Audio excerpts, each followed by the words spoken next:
Welcome to the Lightning Cast, the official podcast of Lightning Comics and Games. Tonight we're joined by two fellow hosts, including myself, which is just not really a host. I'm the editor. But anyway, you have me, Mike Larson, joined to my right by... Yo, it's Ace. What's up, dogs? And then in front of Ace is... Matt. just Matt. Good old Matt Erickson. Matt. We have a pretty short show this time around because we're missing our favorite island lad. No man is an island. Except for LJ. I was just... That was the lead-up line. And I can say I'll let that. You take the bullet for that one. This is not the first time I've said it. And you can get away with it. Yeah, I know. I don't want to be sat on by a beanbag chair. Oh, jeez. I took my shot. When you've known LG as long as me, he knows whatever I say is absolutely, devoid. So we're going to start with our comic reviews. I didn't read anything this past 2 weeks because I've been playing too much of what I'm going to review. I just started, so... Yeah. So I'm going to go ahead and pass it on to Ace to start us out. Yay! Well, after the whole rigmarole of Avengers vs. X-Men, we come to the first issue of start of the Marvel Now group, Uncanny Avengers. Ooh, oh, mama. So it starts out with somebody doing some serious brain surgery on someone. And cut to the Jean Grey School for Higher Learning. It's no longer the Charles Xavier Institute for Gifted Youngsters. And Wolverine's thinking about flashing back to the past because he's the one who has to give Professor X's eulogy. That's right, because how did he end up dead?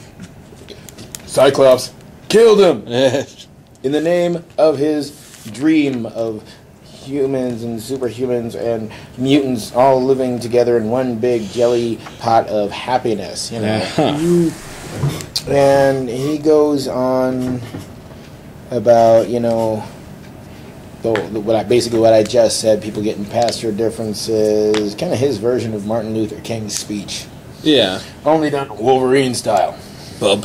And he looks a little bit more like Hugh Jackman and Treat Williams if they had a baby on one page. Yeah. I see that.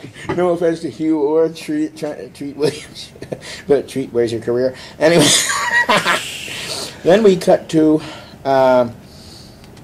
one of the brig with Havoc being welcomed by Agent Maria Hill. This is all kind of intermingled in with Logan's memorial to Professor X, and he's basically all the good and warm fuzzy stuff that we did and everything that Chuck, as he likes to call him, accomplished.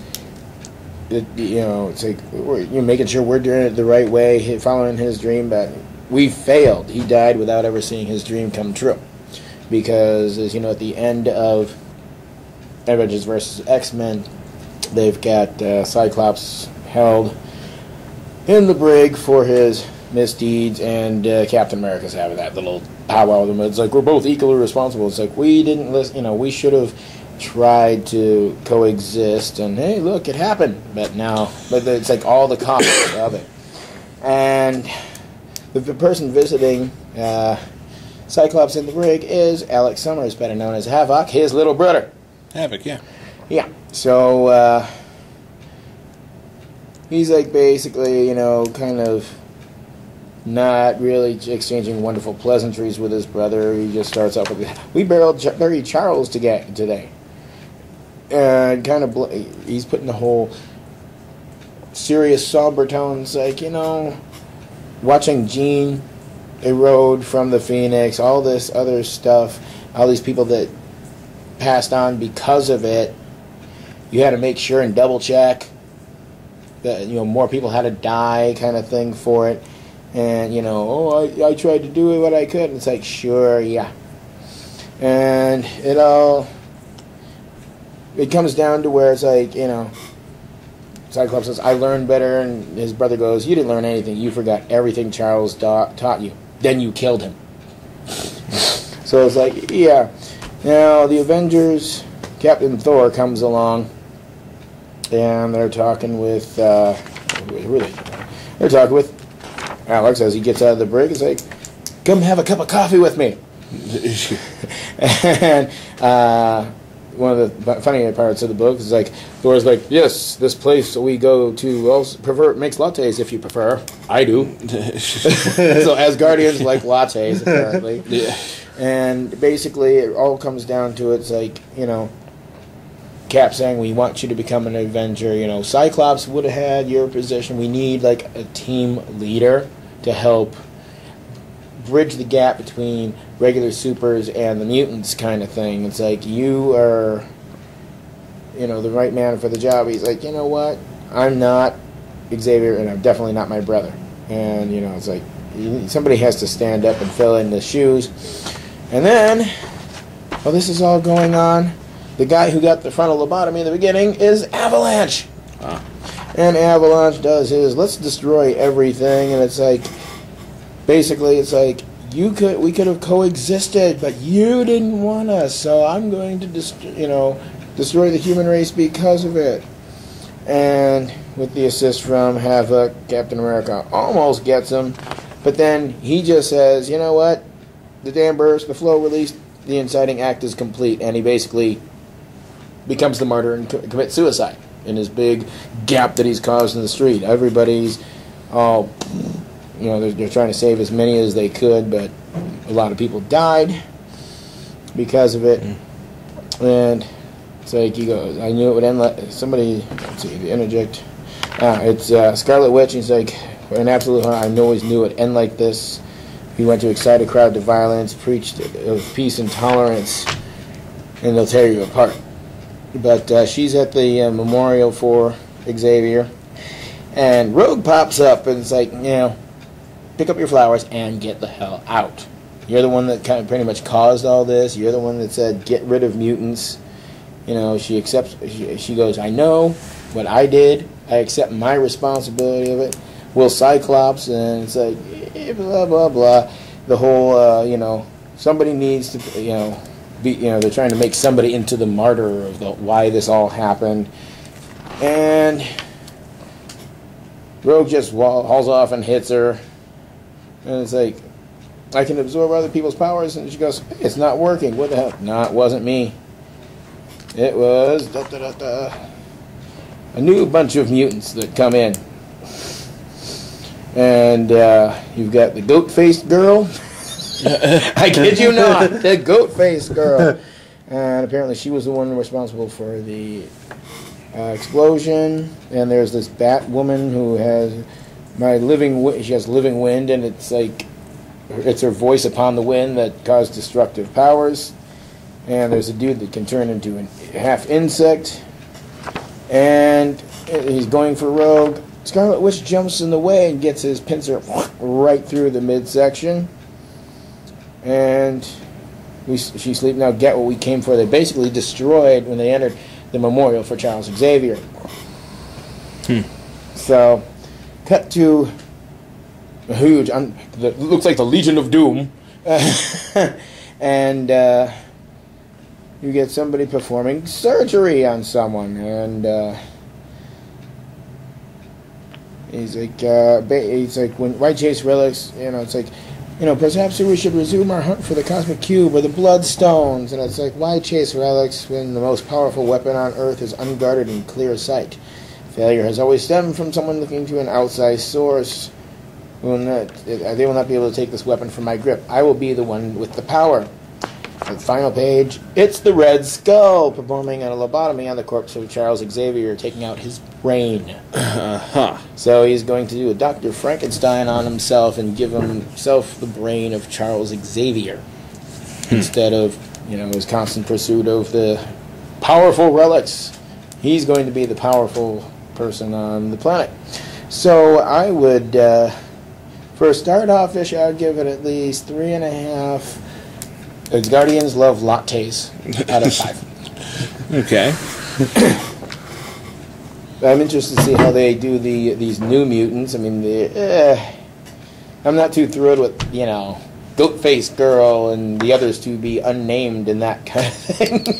Yeah.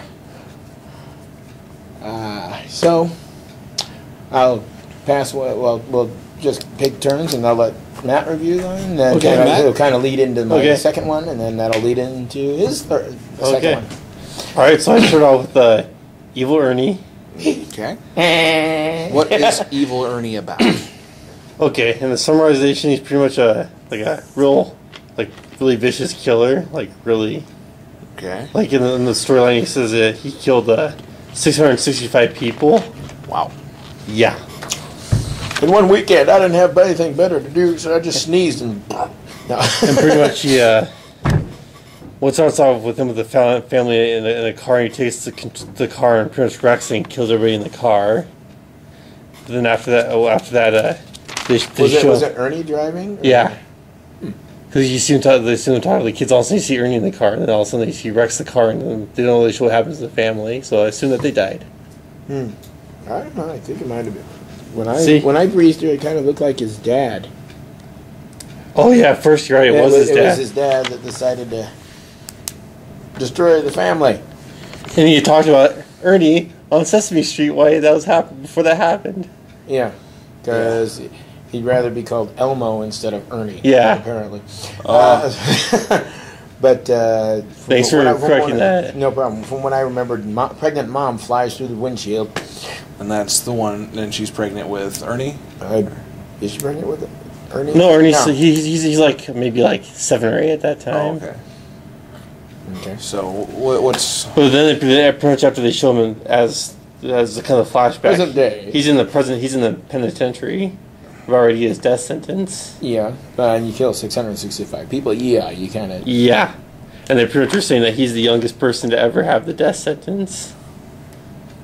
Yeah. And like, doing some like 12 years, so that's a long time for. And then they have a flashback where they pretty much show his dad, and going to go see him, and Ernie has a knife and pretty much cuts slits in his mouth. He's like,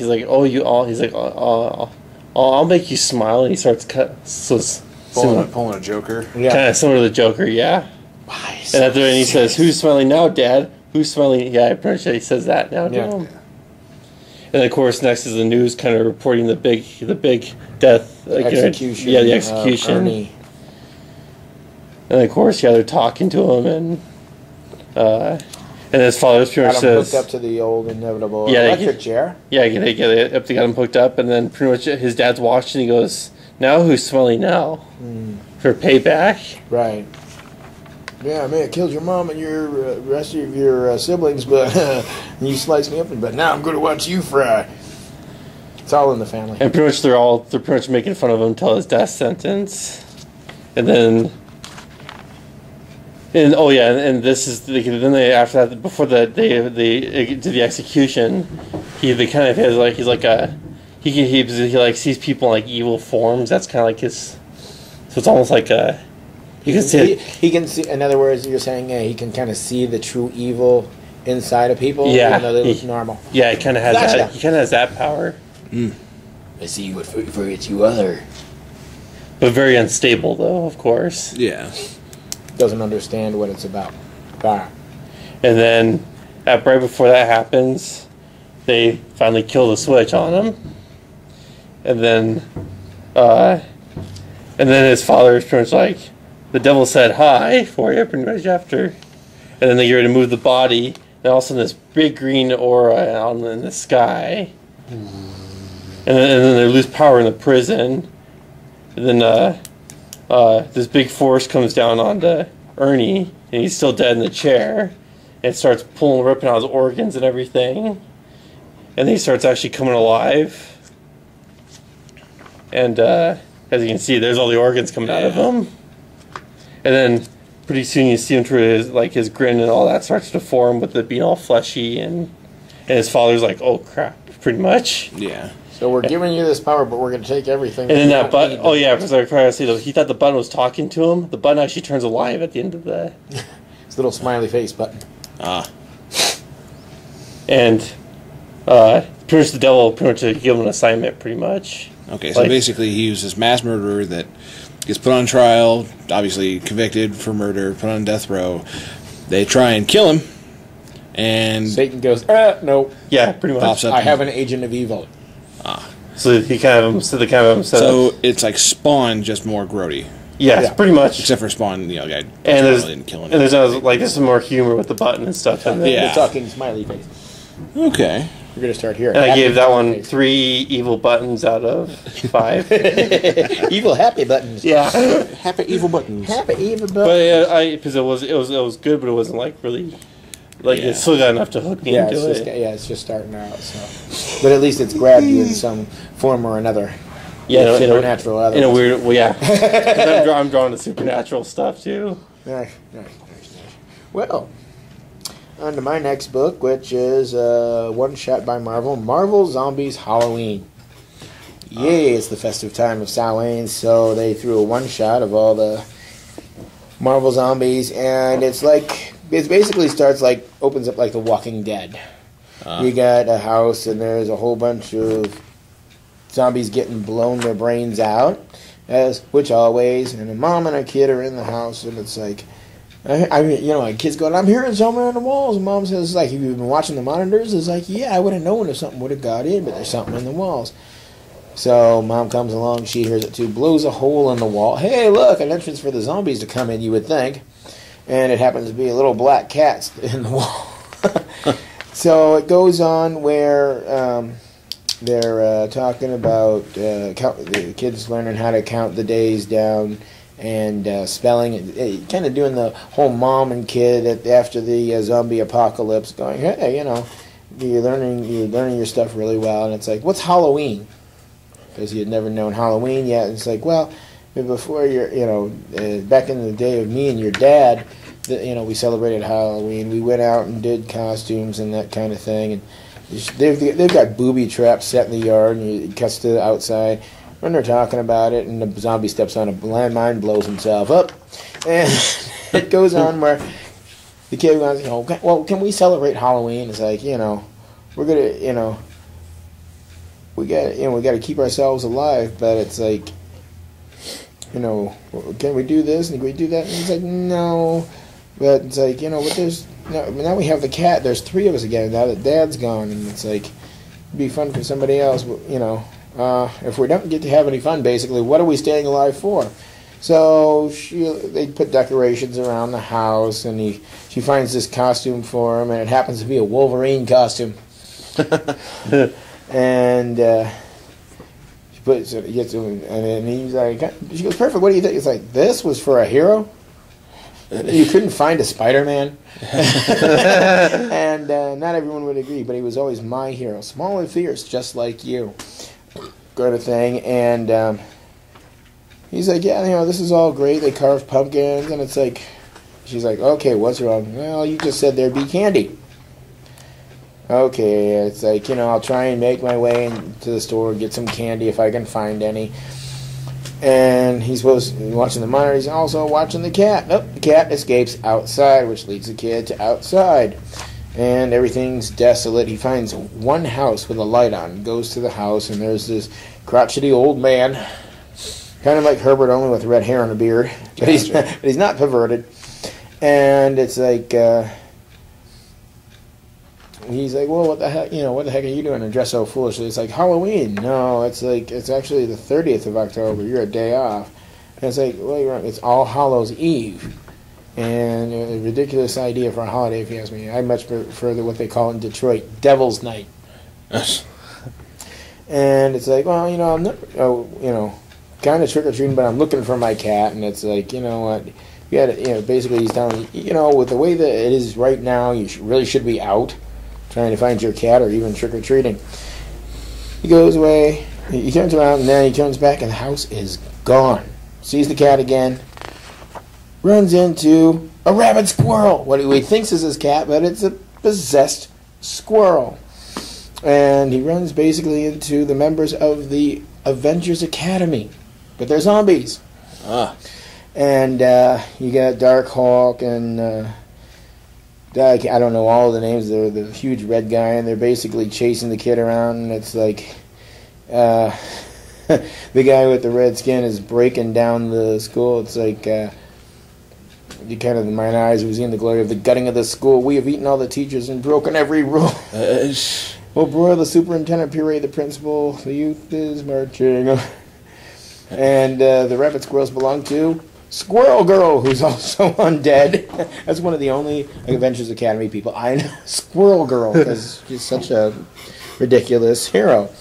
But looks like you got all the other members, and it's like they're going, "Oh, we're gonna just harvest your organs and eat them," and like, I just all I want is my cat. Really? That's all he wants? And it's like, don't. It's like, make it. Tell you what. So, oh look, you shouldn't be laughing at me because soon you'll be, I care about something other than myself. It's like, you put us on our place, huh? You grab a limb. Make a wish, and it's like Mom comes to the rescue, starts blowing them away. He actually takes his little Wolverine costume and pokes Darkhold in the eyes. It works for some reason. And needless to say, Squirrel Girl calls an army of possessed squirrels. And they come along and they chase him through the school, and they run into the old red-haired man. And he's like, you know what? I'm a little bit tired. It's like, he's talking about children. It's really a pity so few elders left to teach you the old ways, the true ways. The old ways are gone and forgotten, man. That's why they're old. Darkhold tells him, he sets him on fire. And he's like, I've seen many threats to the human animal come and go in my years, and you remain among the most efficient, but are also the least imaginative. And he's boiling them all up, and it's like, mindless others, and he's like, political, because your hospitality is so perfect by the fallen, how you wore me. He basically turns into Mephisto. That's why he enjoys it calling Devil's Night. And it's like, then we find out who the mom and kid are, and it's Kitty Pryde and her son Peter Rasputin Pryde. So Cyclops and Kitty got busy and had a little family, but of course during all the previous Marvel zombie features, Colossus had passed on, became a zombie and that kind of thing. So he basically, Mephisto goes, I can destroy you right now, but one day I will come for you again, and you will remember this, that I gave you at least some more time together on this planet. And they basically said, you know what, we don't need the rest of Halloween. We've got everything right here, and the cat was in the stupid pumpkin all along. Oh. And that's where it ends. So it was kind of a nice touch of, two of the, one of the heroes that we know and their offspring surviving after the whole zombie apocalypse. Yeah. So it was, a nice little touch on Halloween, because this is the month for it. So I would give it at least 4 out of 5, wishing he had a Spider-Man costume instead of Wolverine. But, of course, that was probably his uncle, so... Yeah. It's your Uncle Logan's costume. Kind of small, isn't it? One of the seasons Mephistopheles stops by at least every once in a while in the Marvel Universe. Well, yeah, it's actually Mephisto. But well, yeah. That's one of the other names of a Mephistopheles. So yeah. It works out. Old Nick Mephistopheles, Stitch, whatever you want to call it. Yeah. So, we'll go to Matt's other review. Do your homework now. Which is also another zombie one, since everybody's the Walking We're just doing it's a zombie Dead show. 103. Yeah, apparently. Need more lemon pledge for zombies.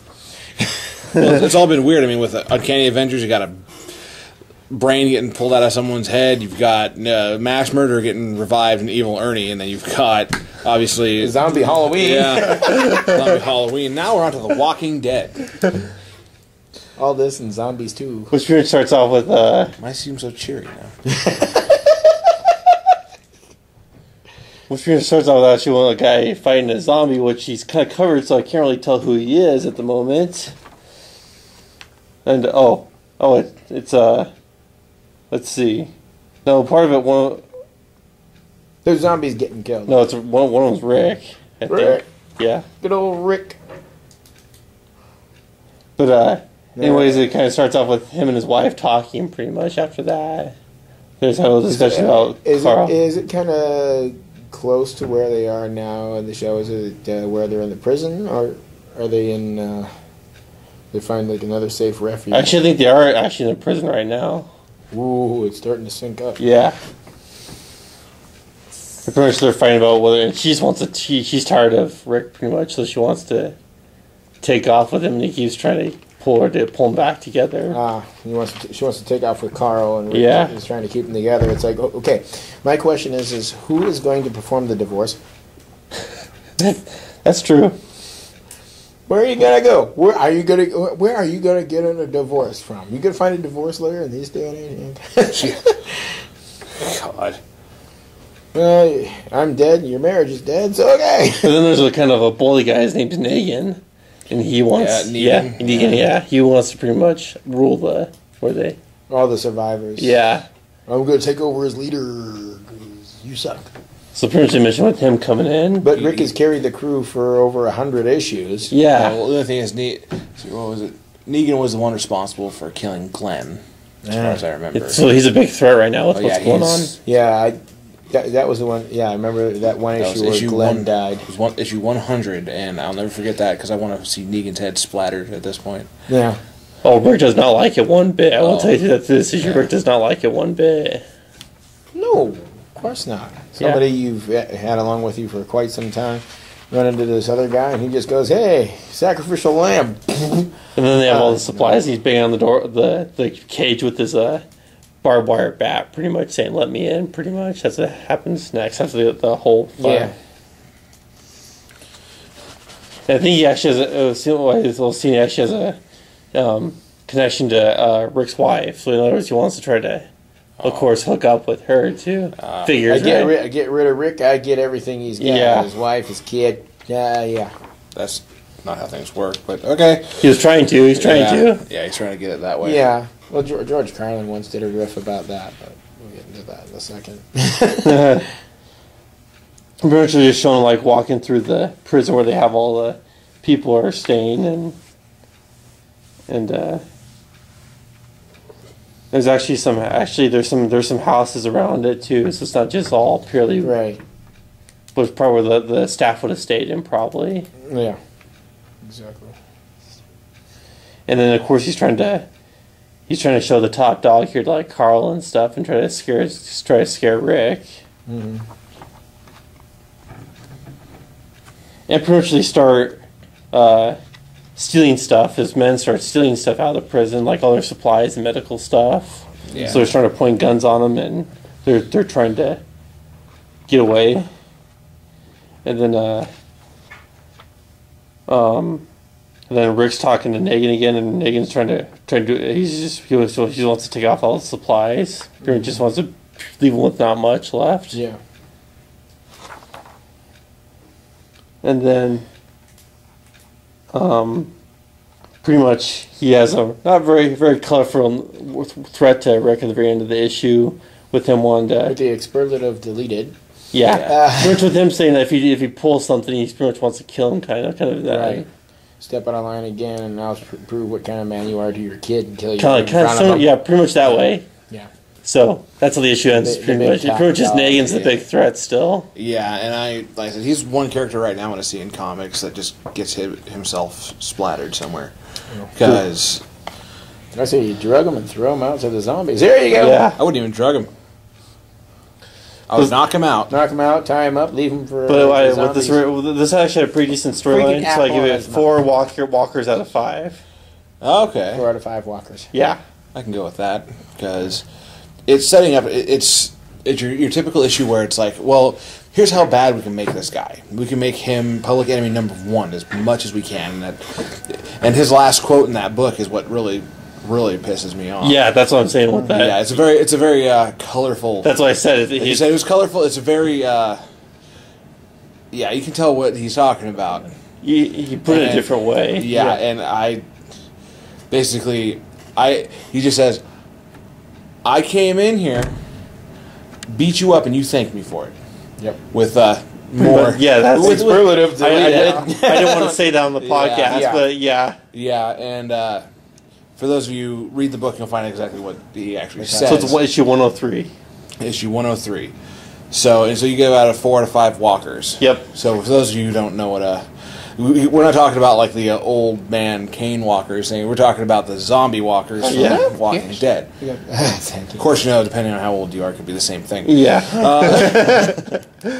I get up in the daytime. It's my time for walking. I'm a day walker. Yeah. Well, I'm glad you guys found some good books to read, and I feel kind of left out. But the thing is, I've been reading my DS game. What was it? Last weekend, I picked up White 2 along with my girlfriend, who got both copies of the game, and Pokemon White 2. Yep, Pokemon White 2. And now I've got to say, I've been studying whatever details I can, and apparently my girlfriend and her friend don't like the fact that I'm apparently much further than they are already in comparison, because one's obsessed with finding a certain type of Pokemon, and so they're staying in like a certain area until they find it. One of them was looking for a Cubchoo, which, if anyone knows, is the baby form of Beartic. Not baby form, technically, it's just the smaller form. He's not technically the pre-evolution. Pre-evolution of stage 1. Yeah. And my girlfriend and I suffer from the same thing, which is how many Pokemon are in this area? What type are in this area? I have to find them. And for some reason, my method has proven faster, and I just will speed through and get past it. I'm just outside the Elite Four right now, so I've gone through the major storyline. Holy, you're right. Now, my biggest thing, I do have a complaint about the game for veteran players. If you're a veteran player, you've been playing since Red and Blue like I have, you're going to see how easy this game is compared to the other games. Yeah, I've noticed that. I just picked up my copy of Black 2 last night, and I found a Sewaddle, and at level 4, my Sewaddle was just taking down level 4 Purloins like nothing. Well, the thing is, like, boom, hey. Got it. Okay. Well, Purloin is a very weak defender, and it's very much a frontal attacker and a speed. Yeah, it's a fast guy. But what you'll find is, like, the second area you go to, you can find Riolu. Anyone who knows Riolu, is the Lucario's base form, and a friendship evolution. So it's going to take you a little bit to get it to evolve, but Lucario is one of those things that you want to stick with because little tip against Team Plasma toward the end, I used one Pokemon almost the entire way through, which was Lucario. Just Aura Sphered the crap out of everything. Hi, how are you? I'm Lucario. Pink up. Yeah. Now, along with, like I said, so veteran players, you're going to see that you're going to have a beautiful setup to begin with. Now, in these games, they also introduce Pokemon Hard Mode, which is called Challenge Mode, as far as I remember. Now, you can only get this if you beat the Elite Four, and you can start another game in Challenge Mode. Now, everything is higher level now. Trainers have one additional Pokemon. Gym leaders have one additional Pokemon.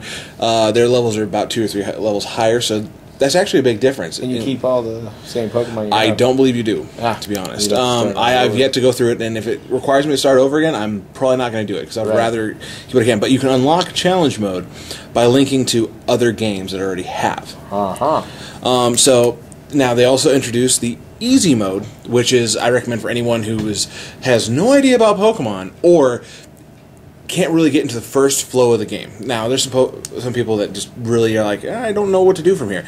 I got a few friends that are like that. Matt, you're not one of these. I know you know how to play the game. I do. I just need some tips. So sometimes, you need some tips and pointers, and that's what I apparently serve for. But what's cool about this game is the X-Transceiver about it.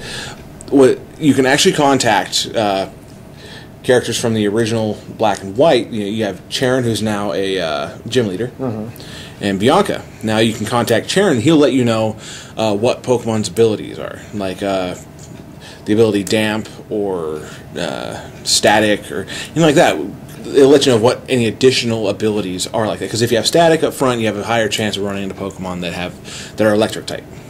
So if your Pokemon up front is a Mareep with Static, you'll have a higher chance of running into stuff like Elekid in those areas. And there's another one, you can run into Elekid in the city where the second badge is, Verbank City, as it's known as. Now, they also introduce, before I get too far into that, just easy mode for, especially if you have a kid that wants to get into it or just wants to get an idea for it, Bianca. is also a great tool in this one when you call her on the expert receiver, because she can tell you how friendly your Pokemon is to you. So when you have that little Riolu with you and you're like, oh, well, does he like me yet? And she's like, no, you suck. And then just treat him better. No, you suck. No, they also introduced some new mechanic called the Hidden Grottos, which are something that on certain routes you can run into these areas that are obviously very well hidden. I like that how they do this, because you have to notice like little minute detail changes and find these grottos. Now, if you go to the end of this, it'll let you to this different area. You can find certain Pokemon. The Cubchoo that I was talking about that my friend's after, that's where you can only get Cubchoo in this, is in this grotto. Well, at least that version of it where it has, because each of these hidden grottos, the Pokemon in there has their hidden ability that you can only get in Dream World from online. So it's a real cool way to get things introduced, and later on you can run into some big stuff. You can run into Dragonite in these things, just wild. Along with that, I mean, main storyline has had a huge change. Gahidas, or whatever you want to call him, he's obviously back in this one because he runs Neoplasma, the true plasma guys. Yeah. But he pops up, and it's actually a really cool little cutscene that they have there with depending on what version you have, you know, X equals legendary dragon you that the previous game obtained. Now I picked up White 2, which is technically the opposite of what I originally had. Right, same thing for me. I picked up Black 2 and I originally started with White. Yeah, and because obviously Black 2 and White 2 will follow their things correctly, because in White 2 N ends up with Reshiram, and Black 2 the opposite.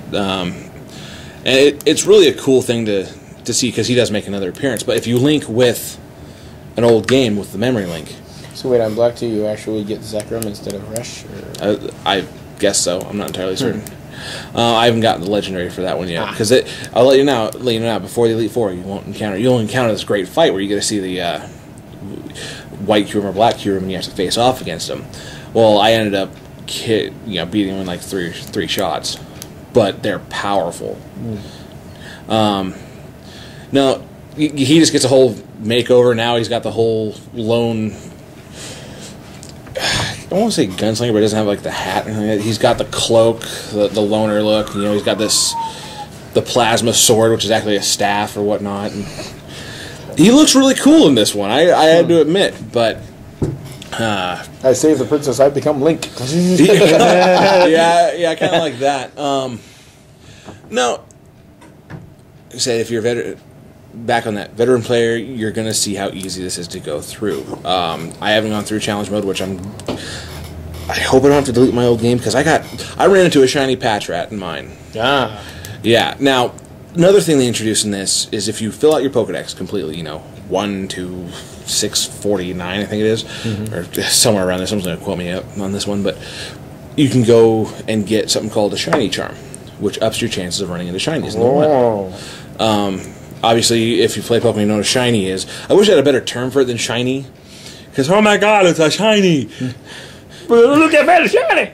Yeah, exactly. For me, it's like, how do you explain it? It's like a rare species kind of contrast. Kind of like that. It's an off color.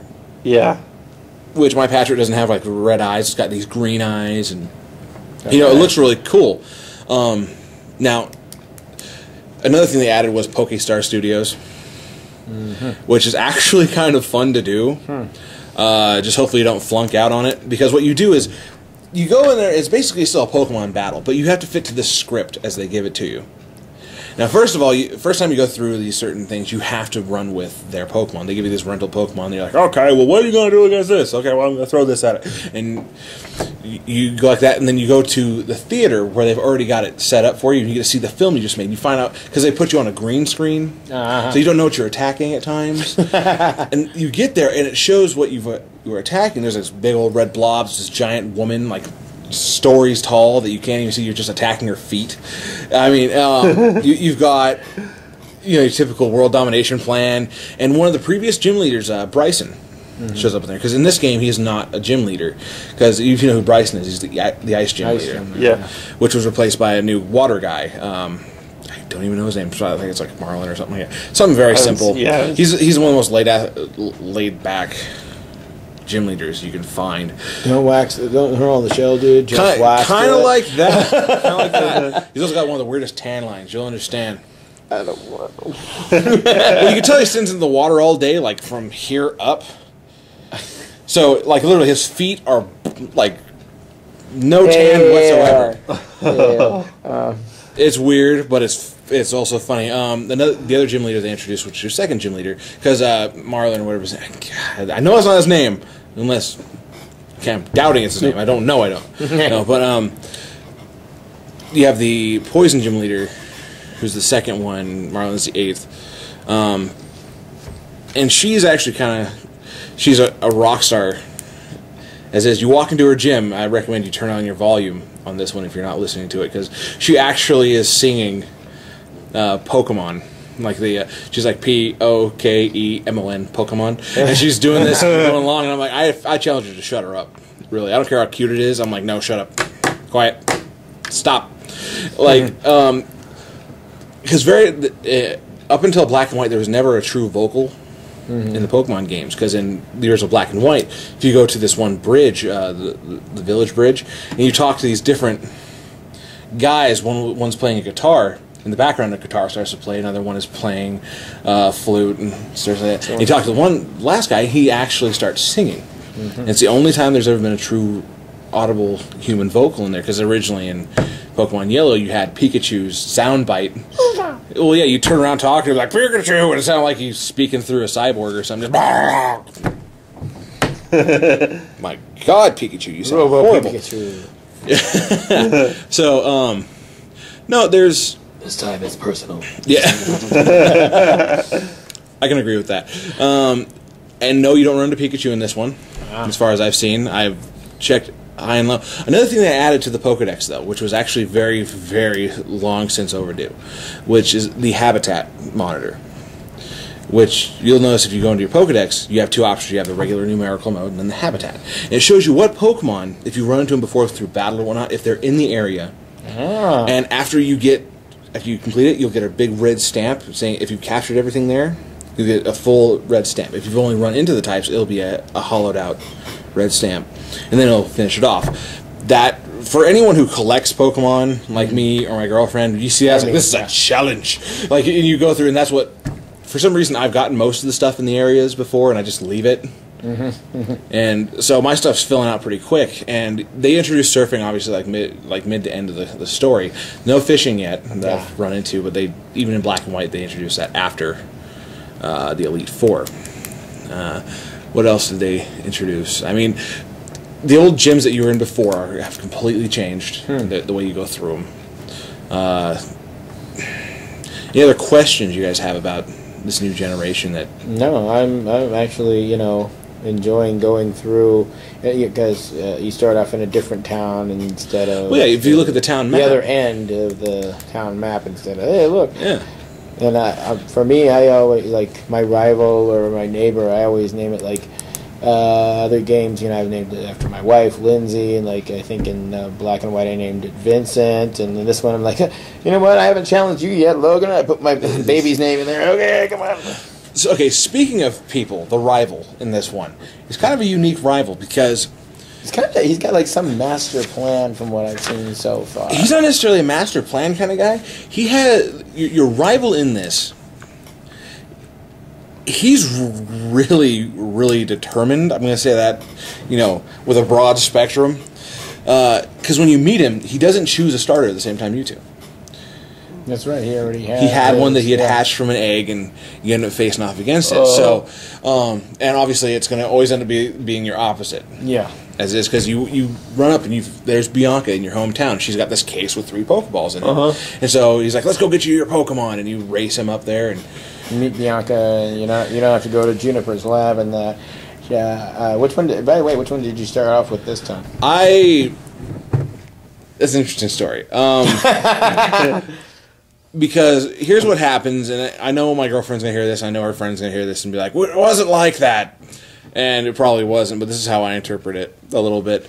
She calls me up the day before this comes out, and she's like, okay, you should really pick Oshawott.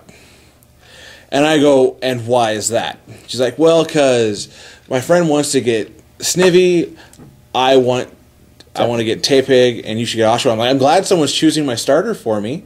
Good thing, you know, I was just like, wow, I'm glad I was consulted with that. And so for the last little bit, you know, I keep giving slight digs at them about it. It doesn't really bug me that much. It's just the way I put it is just I like to choose my stuff. And oddly enough, it's been kind of like one of those blessing things because I started out as a girl on this one. I will admit, because apparently since people are choosing what I'm going to do, I'm going to go ahead and just be a part of the girls now. I just have to be one of the girls. Okay. And no offense to any females out there. It's just talking about like all the other girls got their starters. I might as well make a girl character myself. You know, be part of the trio that is out there. And for my first trio. Yeah, my first time playing as a female in these games. And I've not realized how pink the female side of this is. You look at the Pokegear, it is the pinkest damn thing you'll find in your life. It's like hearts and bubbles, and you're like, oh my god, this is sickening. But it's actually kind of funny to look at it. I actually think my girlfriend started as a guy on that one too. So I think that's the ironic part. Let's just see how the other half lives on Pokemon. Well, if she chose my starter, why not? Yeah. No, and I got Oshawott. It was a female Oshawott, which is actually very rare to get. Your starters, you have like a 15% chance of getting a female. So I got female Oshawott. I ran into a shiny Patrat. And the moment I put that online, I'm like, hey, I found a shiny Patrat. People are like, I hate you. Because I just don't, I love the shiny concept, but it's just like, yeah, I found a shiny. And so it's like, you know, it's better than winning the lottery in some places, right? Well, I don't win the lottery because I don't play. Now, there's just so many different features that they've introduced in this one that really highlight about it. Now, if you got the game early enough, which is still available now, you get Genesect. Yeah. Which is the first time they've released a legendary that you didn't have to capture in-game. Right.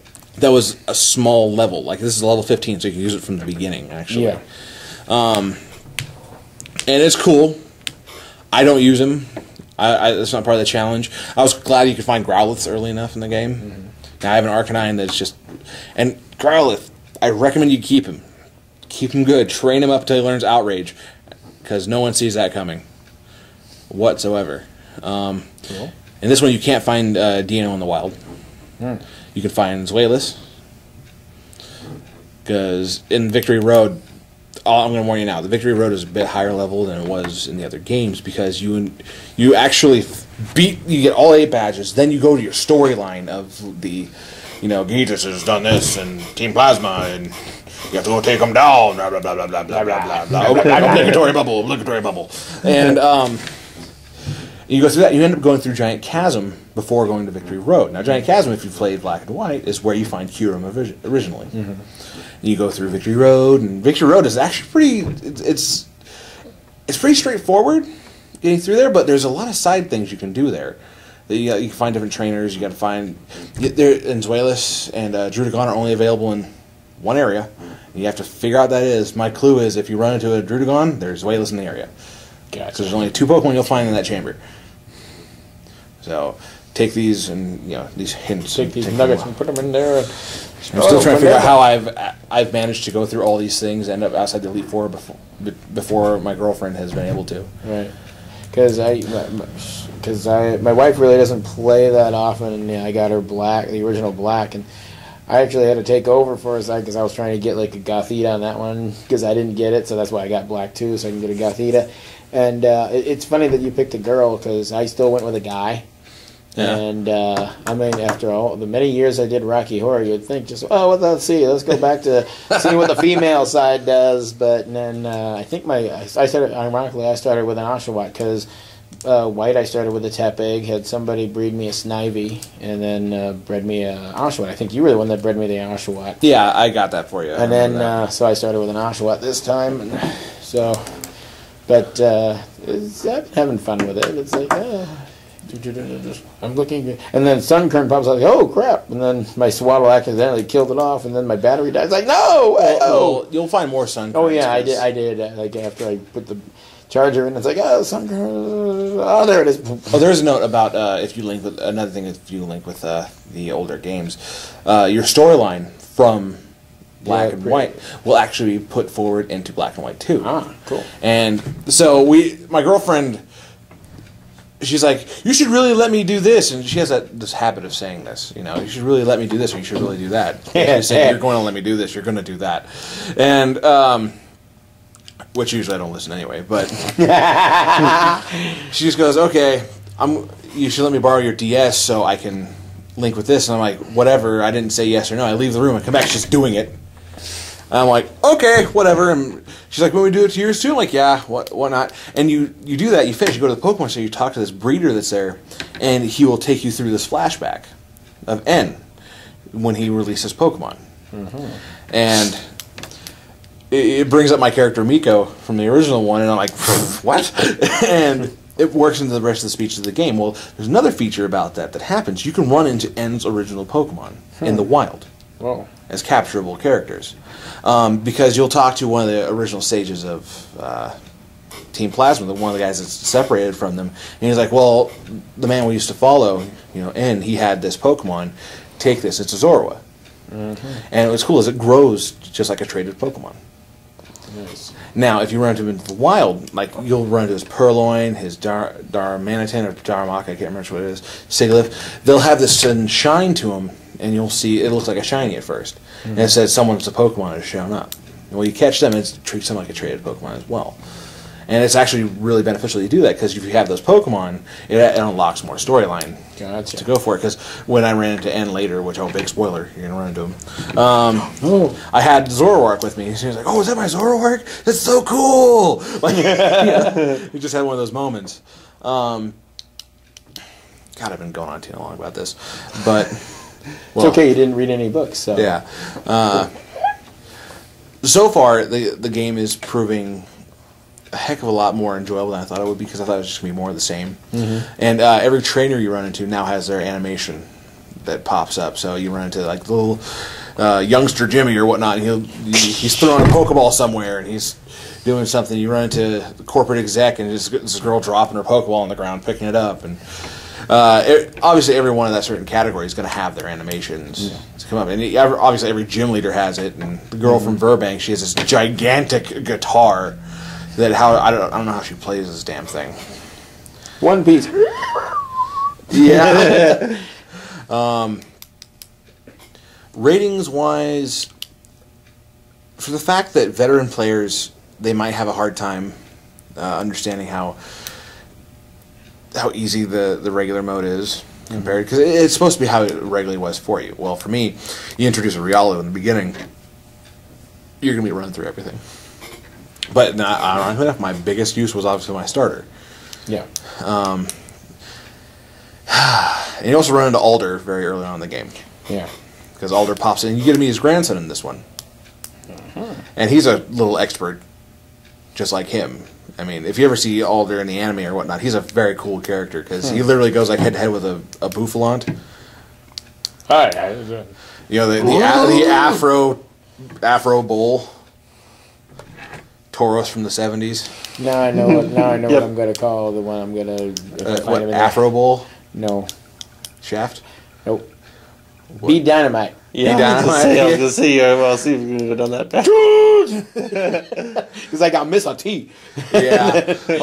Also another thing is after you beat the Elite Four, every game has this. There's something called the Nature Preserve that's opened up, and in there you can find a shiny Haxorus.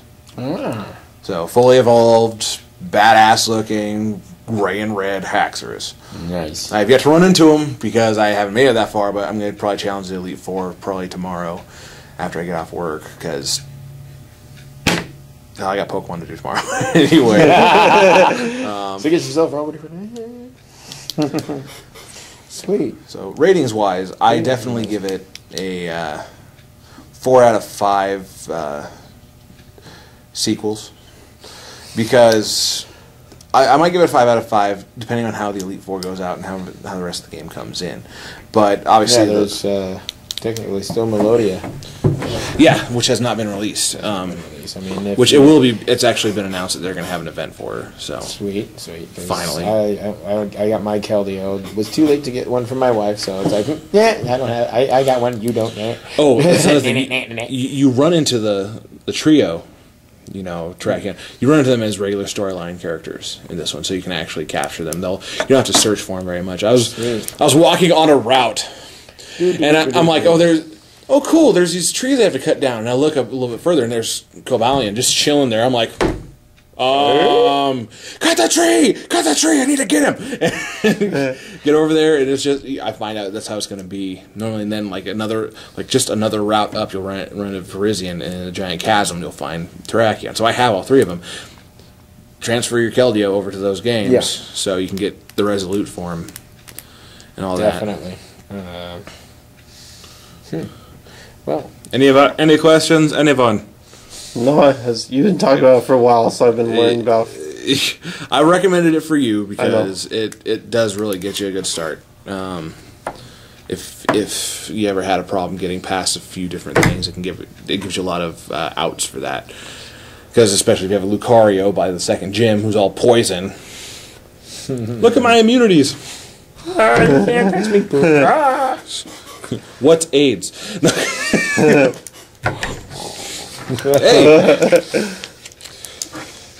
Things that kill people. Trying to take my Tylenol, cold, flu, and AIDS. All gone. Thank you, Family Guy. All right. Anything else you guys want to cover before we finish We out? want to talk back to the Walking Dead series. Yeah, the series We've it's got about 6 minutes. first season 3 premiere last Sunday, and second episode's tonight.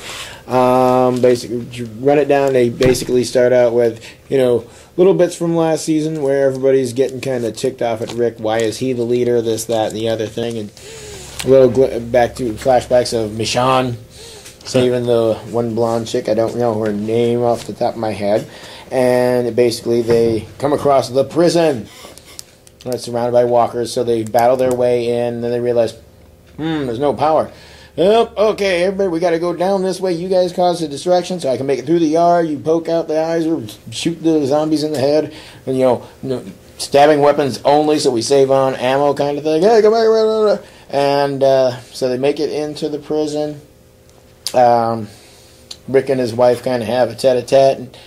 And he's just really not talking to her right now because I believe he found out that Shane is the baby daddy and not too happy about that. You fool around with him when I was in the coma. Well, anyway, they first get to this house and young Carl's doing the best he can foraging. He finds cans of dog food and Rick just grabs it and throws it away. It's we don't have to eat like animals, kind of thing. And but Michonne's taking care of the blonde chick with her 2 pet zombies, and she just comes in and it's just slice and dice. She's an actual badass. Cut the zombie's head in half, cut this one's arm off, take out his head, stab this one behind her in the chin through the brain. So they go through the entire prison, and they each find comfortable cells to stay in. And Rick's wife is talking to Herschel, and it's we all have the virus in us. It hasn't manifested yet. I don't know if the baby's going to become a zombie and chew its way out. If I die in childbirth, if I turn, she basically says, I want you to be the one to put me down. And then as they're going through one of the final sections, towards the end of it, Herschel gets attacked by the walkers and gets bitten in the leg. So Rick, he's like, Rick, ties off the kneecap, and he's like, hack off the leg. And this is when the other people that are already inside the deeper prison, which I think is probably Negan and his group, I don't know, they're just like, what the hell? You're taking down, cutting up one of your own because they get bit by a walker. That's pretty damn, brave ass of you. And that's where it ended. But it's, trying to catch it, verbatim from the entire season in order. So I'd give it 4 out of 5 possible zombie babies chewing their way out. Easy childbirth. That's not so easy. Well, it was back in the 70s when after The Exorcist there was like so many demon possession movies afterwards, and one of them actually did have that in it, I think. But, yeah, they've had stuff like that. Yeah, and then but it was so hard to watch everything last week. Fortunately, Major League Baseball had their playoffs, so Fox didn't have anything on. So I was able to watch Halloween Wars, which is the second season. If you haven't caught it yet, it's on the Food Network. I've seen bits and pieces of past seasons. Where you get cake makers and candy confectioners and pumpkin carvers to form a team, and they are given challenges to make like the most horror things they could out of the cakes and the candies and the pumpkins. Ooh. And like one of the first episode was Evil Clowns, was the scary challenge. And I mean, you got the candy meat people blowing sugar and making it into balloon animals, and because one of them had like this very gaunt clown with a kind of bummish kind of face, and he's handing out like a little balloon animal doggy, but behind his back he's got like a bloody hammer. And this is made out of cake and candy and pumpkins, and the craftsmanship on the shows is just fantastic. It's like, hon, I'm getting ideas for next year on Halloween. Same thing with Face Off. It's like all these and like they haven't done a second season. Face Off has actually been greenlighted for a 4th season next year. Well, it's an interesting show. Oh yeah, the people, the talent that they get on the shows. I mean, this one guy got voted off just because, and if you look at his work, he just kept making these things with fat faces, and it's like, yeah, we've seen it all before. You're a one-note wonder. Sorry, bye. But and then what was I watching on NBC last night? No, it was Friday. I was catching bits of Grimm, and I actually caught this coming Friday, and NBC they're airing the pilot from Mockingbird Lane, which is the revamp of the Munsters. So, and the one shot I kind of thought is really cool, and I'm like amazed that they're going in that direction. Outside of the house, as tall as the house, is Spot. Really? The giant dragon that lives under the stairs. Oh. I mean, in the series, all you saw was his glowing eyes and the breath of fire, or his shadow going up the stairs, or his tail. In this one, apparently they spent a lot on special effects and not so much on the cast. I mean, I do like the fact that maybe Eddie Izzard is Grandpa. Not so hot with the fact that Jerry O'Connell is Herman. And the whole plot of it is that since Lily's a vampire and she'd outlive any spouse she married unless she made him into a vampire, so Grandpa whips up Herman in the lab. Basically he's the one that puts Herman together, from my understanding of the storyline. And it's more dramedy than just straight campiness, I guess, because they spent a lot into special effects. Grandpa's formed out of a swarm of rats coming together. Lily's spun by spiders. This is what I've read so far, and like one of the first episodes is them moving to Mockingbird Heights because they had problems in Eddie's old school, because he's kind of hit puberty and the werewolf in him is starting to come out a little bit. So they just try to be the normal, average American family in Mockingbird Heights. So I'm going to give it a look-see, and you'll have a review next Sunday of Mockingbird Lane. Cool. Sounds good to me. So we'll go ahead and bring this to a close. We know it's short. We'll close the lid on this coffin for this week since it was all dead. And hopefully next week we'll have hopefully next week we'll have LG back in, because we're going to be no curves this week. Woo! Yeah, no curves. No tears. Because next week we'll be focusing on Halloween stories and what we enjoyed about this creepy holiday. Now, obviously, some it's not creepy, but there's some stuff that gets really from bad. our childhood, what we remember of Halloween, past and present, and then what we can look forward to doing Our favorite horror movies, our least favorite. I know you've got a lot of them, Mike, because you're the editor of the group. And it's like, yeah, I can see the flaw right there. Look, there's the string. You name them off, I'll probably tell you what's wrong with them. But that's something we'll pull up. Well, everyone knows what's wrong with Kingdom of the Spiders. William Shatner. There you go. And in slow motion, I've got 20 tarantulas on my back, and why not? I'm William Shatner. Yeah. I've got to over-dramatize everything. Spock. So with that, we're going to come to a close. For the Lightning Cast, I'm Mike. I'm Ace. I'm Matt. And I hope you have a good week. Please like, favorite, subscribe, share. We're just here to have a good time. We hope that you have a good one too. Have a good week, everyone. We love you. Wow. Bye.